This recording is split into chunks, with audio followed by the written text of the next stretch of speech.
So karon nga Domingo magisgot ako kabahin sa di mga nagauluhan and expressions of heartfelt thanks.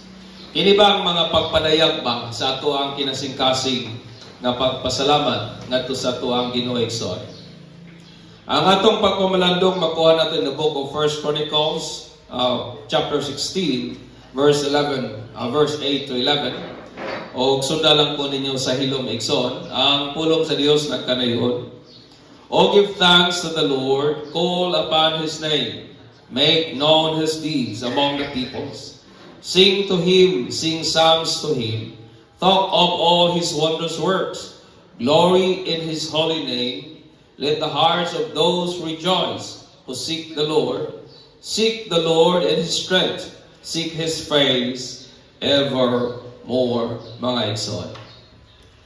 Usa sa mga sign nga naanata sa katapusan nga adlaw, sumala sa sulat ni Apostol Paul, ngayon pa niya nga mga tao daw po na mahimong ungrateful or mahimong unthankful. Nga mga tao sa katapusang panahon o sa katapusan nga adlaw, mahimong usa sa mga sign nga mga tao mahimong dili mapasalamaton, mga igsoon. O makita nato kani tungod kay may mga tao nga to makita nga sila nagali ang gitabangan o wala pagali sila nahimong magmapasalamaton. Makikita tag mga tao gitabangan during sa typhoon nga Tino at during sa linog sa Cebu nga gihatagan sila og ayuda, nasuko pa kay nganong sardinas daw kuno, di ba? Nasuko nganong kaniray gitabang nga unta, napaman unta daw kuno mas mayong igatabang, mga igsoon. Ang ubang mga tao nga gitabangan responded in frustration, manay pagkadismaya. Ang uban hostile ang ilang response, o ang uban anger. Natoy tao nga ako nakita nga gitabangan sa usa ka vlogger perti niyang sukua. Kaingon pa niya, igo ra man niyo gipangwartahan. O ang hinabang nga iyang nadawat sardinas, katong mga kapibato, bang mga dilata iyang ipanglabay, mga igsoon, out of anger. Tungod kay para niya murag gigamit lamang siya ba. Napoy uban nga mga gitabangan nga kana bitawng nagdemand sila nga unta kung sulod kung mutabang mo, lubos-lubos na lang. Moto usa ka tawo sa Cebu nga ingon niya nga kung mutabang mo sa tan-aw ninyo sa amo ingani kay nganong sardinas naman ang inyo ipakawan namo, much better kay inyong ihatag namo mga lamian nga sudan. Kung mutabang mo ingon pa nila, lubusan na lang, mga igsoon. Tungod kay tinuod mao kani, tungod kay daghan og nagay mga tawo nga pwedeng mohatag og mga pagpasalamat pero dili sincero og mga pagpasalamat nga artificial og dili gyud kinasing-kasing, mga igsoon. Pwede ang tao mo-express og pagpasalamat pero dili tinud-anay. Pwede ang tao mo-express og pagpasalamat pero kanang mechanical nga pagpasalamat kung baga murag plastikan lamang ba og dili gyud nagsumikad sa kasing-kasing, mga igsoon. Ang Dios nga itong gialagaran, siya ang Dios nga nasayod gyud sa tanang butang o wala gyud tay matago gikan kaniya. O dili pud nato kaya limbungan, dili nato kaya uwat-uwaton, dili nato kaya ilaron ang Ginoo sa tinuod nga kondisyon sa atong kasing-kasing sa dihang magahatag-tag pagpasalamat kaniya. Kita nga tao, pwede na itong malimbungan ng tao sa atong mga pagpasalamat. Pwedeng we express thanks sa atong word, pero sa atong kasing-kasing, mga igsoon. Pero ang Ginoo, dili nato siya mailan. Amen? Dili nato siya malimbungan tungod kay He knows everything. O sa dihang magahimutag pagpasalamat kaniya, dapat nagsumikat kayod kini sa ato ang pagtuo o sa kinasing-kasing, mga igsoon. It should sprout from faith. Dapat sumikad sa pagtuo o sa kaning genuinely gikan yun sa kasing-kasing, mga igsoon. So ang background ani nga passage nga itong pamalandungan o pagpamalandungan mao kani nganing panahona ang Ark of Covenant ni balik na sa Jerusalem, di ba? Tungod kay nawala man kini sulod sa taas-taas pud nga mga panahon, around nasa mga 40 katuig. So remember, ang Ark of Covenant, it symbolized the presence of God. Og nawala sa Jerusalem, sulod sa kulang-kulang 40 katuig, mga igsoon. So sa dihang ang mao nga Ark of Covenant nabalik sa Jerusalem, si David naghimo og hilabihan gyud nga kana bitang ekspresyon sa iyahang kalipay o sa iyang pagpasalamat o pagpasidungog ngadto sa Ginoo. Nihimo siya grabing kaon, giplastar niya ang tanan mga igsoon, o dili gali niya kayang i-contain ang iyahang kalipay. O tungod niya nakahimo siya usa ka kanta kaning Psalms nga itong gibasa kabaguhay pa lamang, o iya ka ng personally nga gihatag kang Asaph, o kani si Asaph mo ay music director ni David, siya po ang usap po di siya ka libeta mga igsoon, o aron nga kining maong kantaha igatukar diha sa tabernacle o sa templo nga iya sa Dios mga igsoon.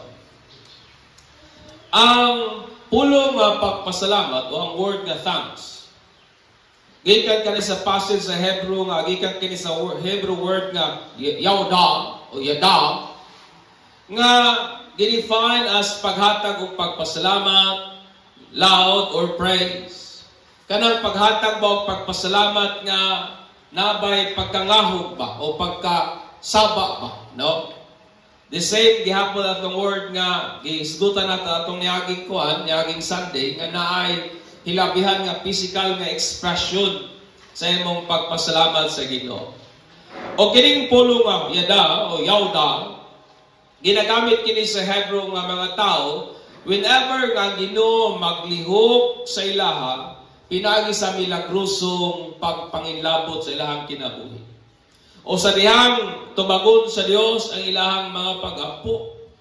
In short, kining word nga thanks o kining word nga yada, ginagamit kini sa Hebrew people in response sa kung unsa man ang ginabuhat sa Dios sa ilahang kinabuhi. Whenever God bless their works, kining word nga yada mo ilahang ginagamit. Whenever nga Ginoo luwason sila gikan sa ilahang kalaban, kining word nga yada mo ilang ginagamit. Whenever nga Ginoo motagbo silang mga panginahanglanon, kining word nga yada mao ni ang ilahang ginagamit, an expression of thanks sa dihang ang Dios na ipagahimuon sa ilahang mga kinabuhi igsoon in response sa butang nga ginahimo sa Dios sa ilahang mga kinabuhi. Kining yada usapot kini kapag daig sa Ginoo, which sa pikas nga bahin ginapataas ang mga kamot, this is the word yada, usa ka expression sa pagpasalamat sa Ginoo wherein ginapataas ang mga kamot in outburst of spontaneous gratitude for what God has done. Kanang imong ginapataas ang imong kamot ba? Tungod kay ngano man, tungod sa hilabihan imong pagpasalamat, tungod sa mga butang nga gibuhat sa Ginoo sa imong mga kinabuhi o sa imong kinabuhi. So, amen. Mao na nga sa dihang nagadayeg to sa Ginoo, raise our hands at isyada. Atong ginapasalamatan ng Ginoo, we raise our hands, glorifying and giving thanks to Him sa unsa man iyang ginabuhat o pagabuhaton o ipanghimo sa atong mga kinabuhi mga igsoon. Kining atong kamot are used as an extension of our expression of thanks. Pagpadayag ka na, ekspresyon sa ato bang pagpasalamat sa Ginoo mga igsoon. O kining Psalms, kining gibasa nato nga Salmo, in verse 8 to 36 man na siya sa 1 Chronicles, but ang 8 ug 11 lamang ang atong isgutan, og niay mga pipilang butang I want to impart aning sa iyong kabutagon, kabahin sa kinasing-kasing na pag-ekspresar sa atong pagpasalamat sa Ginoo og moning mga mosunod mga igsoon. Una, proclaim what the Lord has done. Ipadayag ang usaman ang gibuhat sa Ginoo. Mo na nga si David, miingon siya, make known His deeds among the people. Ipadayag, ipaila ang usaman ang gibuhat niya ngadto sa mga katawhan. Naayon sa kakanta nga nag-capture ba sa kamatuoran regarding ba sa atong Ginoo nga wa gyud miundang sa pagtrabaho mga igsoon, because our God is a working God. Ang Ginoo nato wa gyud gapuyo, He is always working. Ug ang title sa kanta, ang Waymaker. Ingon pa sa mga lyrics, it says, even when I don't feel like you working, ingon pa niya, bisag wala na ako nabati, ikaw nagapamuhat. You never stop working. You never stop working. Even when I don't see it, ingon pa siya, you were working. Amen. Bisag wala nato nabati, bisag wala nato nakita, ang Ginoo nato wa gyud niundang sa pagpatrabaho mga igsoon. He is a working God. Amen ba? He never stopped working mga igsoon. Understand me, sa wala pa ta before we came into being, sa wala pa ta mahimong kita, uban ang pagbulutan sa Ginoo, before ang creation came into existence. So sa wala pa ang tanan, sa wala pa ning butang atong mga makita mga igsoon, ang atong Ginoo wa gyud miundang og panglihok. Amen. God never cease, He never stop working. Og ang iyang work diha sa nature, His works diha sa kinayahan, reveals His infinite and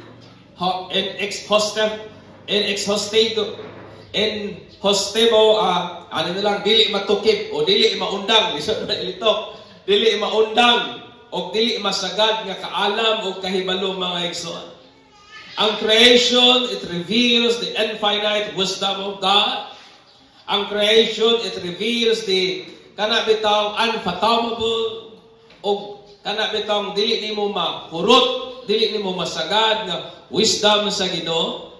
Ang iyang redemptive works, ang iyang gibuhat aron nga kita maluwas, nagpadayag sa iyang unconditional love, nagpadayag sa iyang plano, nagpadayag sa iyang pagbulutan, ang iyang creation sa imperno, nagpadayag that He is holy, o gihagyung ginasilutan ang dautan.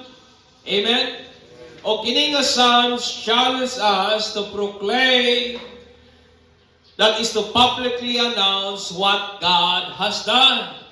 Nga dili daw nato ikaulaw, atong ipadayag, atong iproklamar, atong ipadungog sa idulungog sa mga katawhan, unsa man ang mga butang nga gibuhat sa Dios. His works, labi na gayud ang iyang redemptive works, nga pinagi sa iyang pinanggang anak nga mao gyud si Jesus Christ.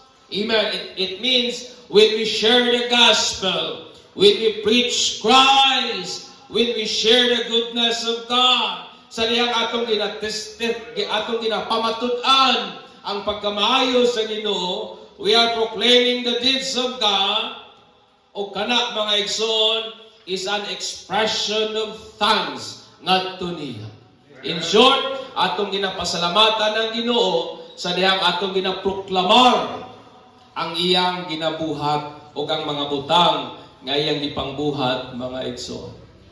Amen. We give thanks to God sa diyang atong ginaproclaim ang iyang deeds. Amen. Amen. Ikaduha, praise the Lord's name. That is in verse 9a. Ingon si David, sing to Him, sing psalms to Him. Mag-awit ang ato niya, o gawitan nato siyang mga salmo, mga igsoon. Ang mga katawan ngayon sa Dios are exhorted. Gidasig kita, gi-challenge kita, giaghat kita, nga mohimo kitag mga sunata pahinungod ngadto sa Dios. Amen. We are challenged to make music ngadto sa ato ang Ginoo, nga kantahan nato siya accompanied sa mga musical nga instrument. Ano nga dili sayop nga mag-drum, dili sayop nga naay mga wind instrument, dili sayop nga naay organ, naay guitar o uban pa. Tungod kay ang Dios mismo mao may naghagit nato, nagsugo nato, ngato siyang pag-awitan o pagapasalamatan, dinuyugan sa mga instrumento mga igsoon. Ang Ginoo nato is not offended sa dihang kita atong gina-ekspresar ang atong pagpasalamat niya sa mao nga pamaagi tungod kay mao ni ang gisugo niya kanato mga igsoon. We praise God publicly, amen. Atong ginapasilungan ang Ginoo diha sa publiko, atong ginadayeg ang Ginoo corporately sa dihang nagatapok ta, labi na panahon sa Domingo, o ato pong ginadayeg ang Ginoo privately sa diha na lang ta sa atong panimalay, o kana mga igsoon is an expression of thanks. Amen. Amen. So in short, every Sunday, ganaata diri nagagather ta to praise Jesus, to praise the Father, to praise the Spirit of God, nata to express our thanks ngadto sa Ginoo. Amen. Nata aron atong ipaabot, ipadayag, ekspresar ang atong pagpasalamat kaniya mga igsoon. Mao na ang ato siyang ginadaig o ato siyang ginasimba. O ingon baya ang Bible mga igsoon, nagsugo nato nga ang atong pagkamapasalamaton sa Ginoo, it should be always. Amen. Ingon ang Ginoo, be thankful always. Dili lamang sa panahon nga nindot, but sa tanang matang kahimtang o kondisyon sa kinabuhi, o kinahanglan nga kana nga pagpasalamat atong i-ekspresar nga na kaniya das atong ginadayeg ang Ginoo in every seasons of life. Amen. Amen. Mo lang atong ginasimba ang atong Ginoo sa unsa man ang seasons nga mudangat sa atong kinabuhi mga igsoon. Through thick and thin, through ups and down, pinaagi sa taliwala sa kahayahay o kalisod, atong ginadayeg o ginapasidunggan ang Ginoo mga igsoon. Ikatulo, ponder the Lord's wondrous word. Mo niyang way nga atong gina-expressar ang atong pagpasalamat kaniya. That is in verse 9b. Mingon si David, talk of all his wondrous words. Istoryahi, kabahin sa iyahang mga kahibulungang mga buhat, sa iyang dili matukib na mga buhat, mga igsoon. Ang pulong nga talk o ang pulong nga hisgutan, dili lamang nabot pasabot nga nagtapi ta. Dili lang nabot pasabot nga nag-chit-chat ta o nag-converse ta. But usa ka na kasugo, it means to put forth. Nga imuhag yung kuan ba? Imuhag yung ipadaya, to meditate, to meditate, muse, commune, speak, or complain. That is the word thought. Diba kung nakay reklamo, magyaw-yaw mangyud ka. Ano siya? So, kung mamalandong ka, imo magyud ang iyaw-yaw mga igsoon, or imo ang i-commune, or imong i-istorya. O kini nga mong pulunga ang iyang ugat, isang word nga to ponder. It means kanang imo habitang to think intently, to think deeply. Kanang una-una nimo nga malalom mga igsoon. O kitang tanan, gisugo kita sa Ginoo nga atong i-ponder ang wondrous work sa ato ang Ginoo. Ang kahibulungan nga mga buhat sa ato ang Dios mga igsoon. Understand me, ang atong Ginoo iyang ipadayag ang iyang kaugalingon pinagi sa iyang mga kahibulungang mga buhat. Nga nasulat diya sa balaga kasulatan, nga mao po lang iyang pulong. Usa ka ehemplo sa iyang wondrous nga work is mao kani that God created all things out of nothing. Wa ba mo mahibong gyud sana pagbuhat sa Dios? How come nga ang tanang butang it exists out of nothing? How come nga ang Ginoo nag-create sa tanang mga butang gikan sa wala? Inyo na ba nang gi-ponder nga kamatuoran? Inyo na bang gidwell ang inyong mind anak nga maong kamatuoran? Nga ang tanang mga butang nga walay butang nga nabuhat kung wala si Jesus, o walay butang nga naglahutay kung wala po si Jesus, because all things was created pinagi kang Jesus, because all things are created para kang Jesus, o all things are created pinagi kang Jesus mga igsoon.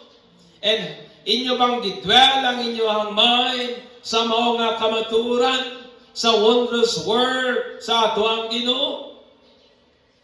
Napabawata diha. Have we dwell our mind on the truth mga igsoon? Ato bang gidwell ang ato ang mind sa kamatuoran nga kita gihigugma gyud pag-ayo sa Ginoo? Have we dwell our mind on the wondrous works sa Ginoo? Nga kitang tanan mga makasasala and we are hopeless and doomed, yet God sent His Son, Jesus Christ, aron nga mo'y mamatay in behalf sa tuwa, aron nga kining ato ang pagkakita ma-redeem o dili nata mahiagom sa kapungot o kasuko nga iya sa Dios, mga igsoon. That is a wondrous work of God. Daghan og mga kahigulungang butang nga gibuhat ang Ginoo. Now we need to dwell our mind. Talking about the works of the Lord means to meditate upon His Word. Kani bitaw atong hisgutan o atong istoryahon ang pulong nga iya sa Dios, it means nga ato bang pamalandungan ang iyang mga pulong, to converse with oneself of His Word. Nga kana bitaw imuha bitaw ipamulong ang maong mga butanga nga ikaw mismo makadungog. In short, imong istoryahan ang imong kaugalingon sa maong mga butanga. That is the word to meditate. It means kay muhang ipamulong ikaw mismo makadungog, mga igsoon. Napabata diha? Ingana bata mag-meditate sa pulong sa Ginoo? Not just simply thinking, but kinahanglan nimong i-spit out. Kinahanglan nimong ipamulong ang mga pulunga nganha sa imong kaugalingon. To ruminate, it means to think deeply. Imuhang huna-hunaon sa malalom nga pamaagi upon His Word, mga igsoon. O kining butanga naghisgot kabahin sa ato ang personal nga devotion or sa atong quality time nga atong ginahatag na sa Dios, contemplating upon His essence through reading His Word para nato, mga igsoon. Amen. In short, atong gina-ekspresar ang atong pagpasalamat sa Ginoo sa dahang nagagahintag pinasahi nga panahon sa pagpamalandong sa iyang mga pulong. Amen. Amen. Nabisan pag-unsa ka busy sa kinabuhi, nabisan pag-unsa ka hektik sa atong scan, we spend time meditating upon the wondrous work of God. Kaya mo gilingkuran ba o imong ipamalandungan ba ang kaayo sa Ginoo? Imong ipamalandungan ang usay nasulat sa pulong sa Dios? Kay sa ana nga pamaagi igsoon, atong gina-ekspresar ang atong pagpasalamat nganha sa Dios. Amen. In short, ang pagpasalamat sa Ginoo naglambigit sa pagpamalandong sa iyahang pulong. Atong pagpaka ng Ginoo ni anak mga ikaw pa, boast in the Lord's name. That is verse 10. Ingan si David, glory in His name. Ang word po nga glory, ani nga passage, gikan sa Hebrew word nga halal, it means to boast or to praise.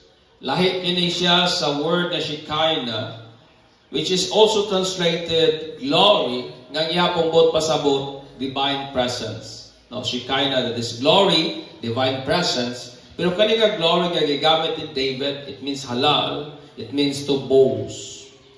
Imong ipanghinambog pa. Imong ipanganda pa. Ang boasting, dili siya sala, mga igsoon, or dili siya sayo, kung kini atong buhaton para sa Ginoo. O, pahinungod nga to sa Dios. Tungod kay ang Dios mismo nagsugo nato to boast ani nga maong nga kamatuoran. Ingon niya in Jeremiah 29, 23 to 24.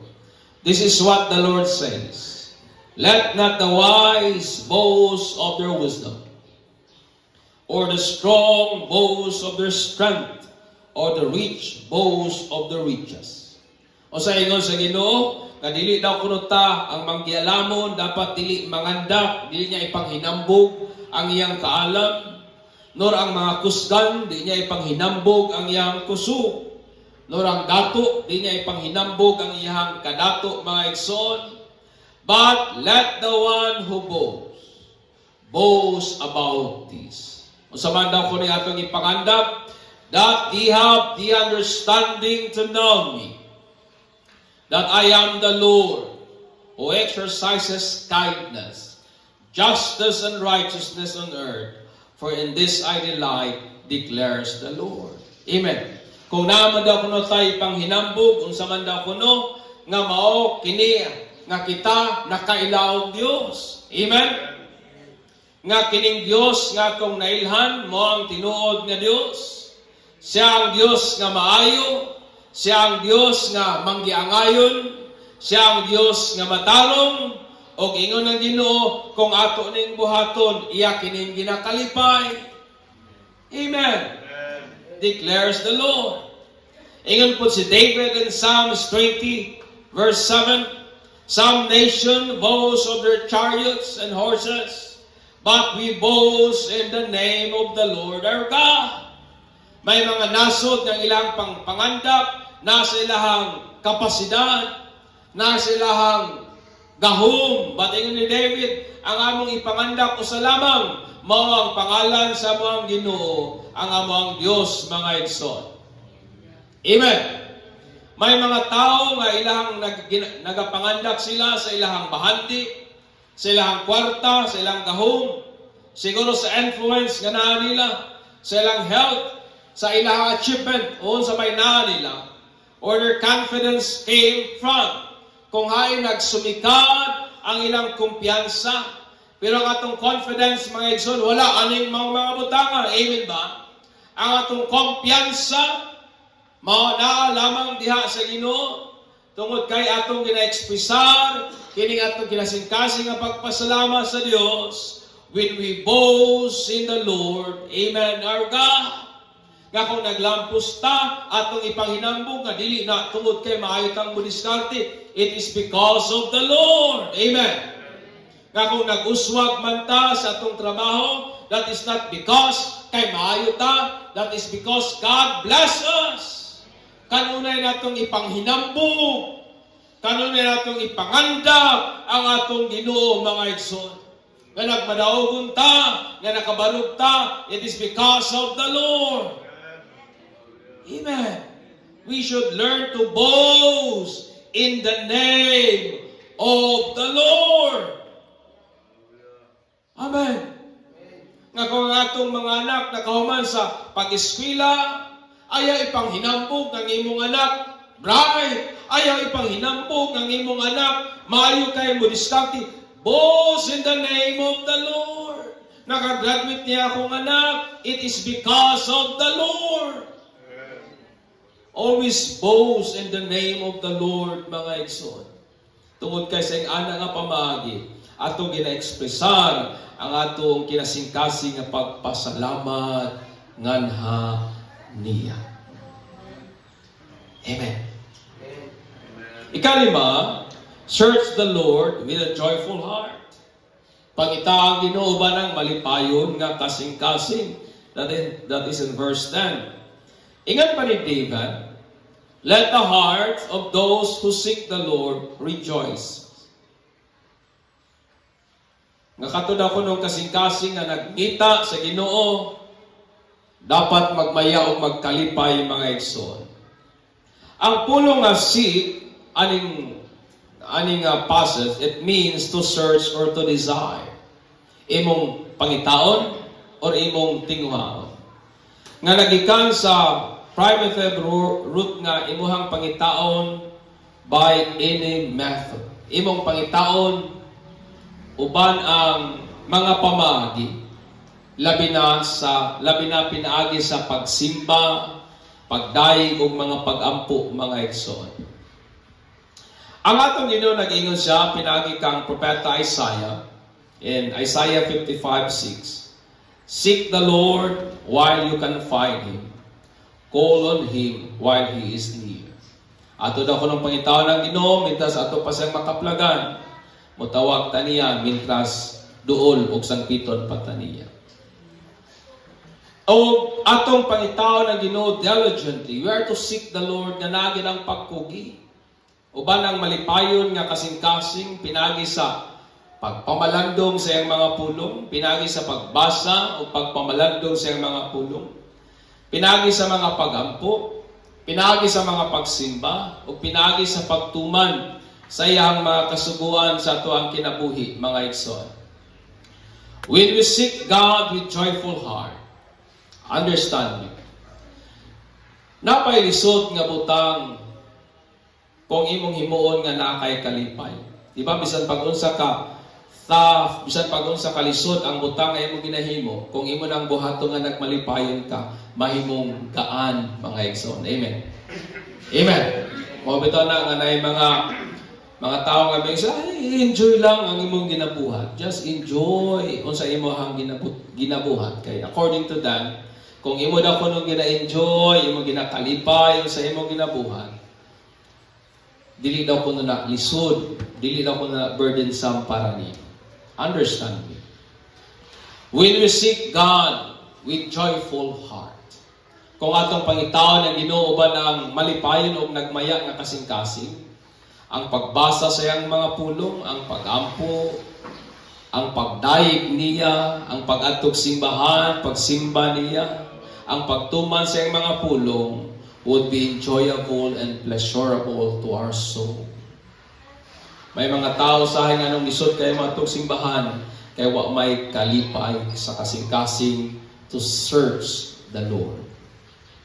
Kay kung nagit tay kalipay to search the Lord, kining mong mga butang mahimong pleasurable, mahimong enjoyable para nato. Amen. Wala di kana bitaw malingaw ka magbasa sa Bible. Malingaw ka, dili burdensome para nimo ang pag-ampo. Dili bitaw tong mag-ampo ka kay mura bitaw kapoy, dili tong nag-ampo ka nga mura bitaw pugos-pugos na lang ko, dili. Naga-enjoy ka kay ano man nga ng Bible. Seek kanang imuhag yung i-search ang Ginoo with a joyful heart. Amen. Ikaw no mo katapusan, seek always the presence of the Lord. Pangita kanunay ang presensya sa Ginoo. That is in verse 11. Ingon ni David, seek the Lord and His strength. Seek His face evermore.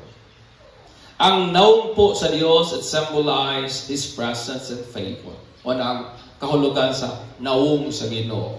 Nagpadayag o nagsimbolo sa iyang presensya o sa iyang pabor. So when the face of God shine upon you, kana nagpadayag o nagdala sa kahulugan sa iyang benevolent nga attention, sa iyang bitang makanunayon nga pagtagad, sa iyang pagtagad nga nagdalag tabang, sa iyang pagtagad nga nagdalag kaluoy, sa iyang pagtagad nga nagdala og grasya o panalangin, mga igsoon. O sa pikaspot nga bahin sa dihang i-hide food sa Dios ang iyang face, kana naghisgot usab sa iyang displeasure o sa iyang hukom. Mo nang ang naong sa Dios, kung iyang i-shine, it represent His blessing and favor. Pero kung iyang taguan, it represent displeasure in judgment, mga igsoon. Ang pagpangita sa nawong sa Ginoo is a command para gyud nato. Amen. Dili literal nga nawong imong makita because God is a spirit. But it means nga itong pangitaon ang iyang presence. Atong isik kanunay ang iyang presensya. O seeking the face of God is a command for us, representing our desire for communion and intimacy of Him, which is the central aspect of worship and devotion. Kanang atong pagpangita sa nawong sa Ginoo, sugo kana niya kanato, o kanang butangan nagpadayag sa atong tinguha sa pakigsuod nganha niya, tinguha sa pakig kanang natay intimacy nganha kaniya, mga igsoon, nga mo'y pinaka tumong o pinaka sentro sa atong mga pagsimba o mga pagdaig sa Dios. Amen. Wa man tay laing intensyon masuod man sa Ginoo. O mo'y katuyuan nga nung nagasimba ta, mo'y katuyuan nga nung atong ginasik ang presence ni Lord, aron nga masuod pagyud ta niya, reflecting a heart aligned sa kabubuton nga iya sa Dios. Amen. That's why, ingani dapat, seek always the presence of the Lord. And we seek His presence through worship. We seek His presence through His Word. We seek His presence, mga igsoon, pinagi sa pag-obey sa iyang mga pulong. We seek His presence through prayer. We seek His presence, mga igsoon, through being with one another, nga naa sa mga pagpanagdayeg sa atong gamahanan ug buhi nga Dios. Amen. Ang atong mga pagpasalamat sa Ginoo kanunay na nagoy expression. Naginay pagpadaya. Either pinaagi sa words or pinaagi sa action. Tungod kay ang atong pagpasalamat, pwede tang maingon thank you. O pwede po katong expressar pinaagi sa mga tangible nga mga butang, ekspresyon sa atong pagpasalamat. Atong gina-expressar ang atong pagpasalamat sa atuang Ginoo nga mo'y takos sa tanang mga pagdayeg sa dihang atong ginaproklama ang iyang mga buhat. Amen. We express our thanks to God when we proclaim His deeds among men. Sa dihang di ta nagapakahilom, we share the gospel. Sa dihang wa ta nagapahilom, we testify the goodness of God. Sa diyang wala ta nagapakahilom, atong gina-deklara ang mga butang nga gibuhat sa Ginoo, atong gina-expressar ang atong pagpasalamat ana niya. When we praise His name, sa diyang atong ginadayeg, amen, atong ginapasidungan ang iyang pangalan, sa diyang atong ginaponder ang iyang mga pulong, ang iyang wondrous word, sa diyang atong ginapamalandungan ang iyang mga buhat, atong ginadwell ang atong mind sa iyang mga pulong. Ekspresyon na sa atong pagpasalamat niya. Sa dihang nagapangandak ta sa iyang pangalan, amen. When we boast in the name of the Lord, that is an expression of thanks. When we search Him with a joyful heart, and when we always seek His presence. Mao na kung hagit natong tanan ini sa iyong kabuntagon. Therefore, let us live incessantly thankful to the Lord our God. But pasabot, kung magkinabuhitang mapasalamaton sa Ginoo, magkinabuhitang hinimbahon, magkinabuhitang himasa sa iyang mga pulong, magkinabuhitang madayigon niya, amen, magkinabuhitang kanunay natong ginasik ang iyang presensya, magkinabuhitang atong ginaproklamar ang iyang mga kaayo, magkinabuhita mga igsoon nga atong panghinambog ba ang pagkamaayo sa ato ang Ginoo. Amen. That is an expression of thanks ngadto sa atong gamhanan nga Dios. Mao na kung hagit natong tanan, magkinabuhi kita adlaw-adlaw nga walay undang nga mapasalamaton sa ato ang Dios mga igsoon. Amen. Manidugtang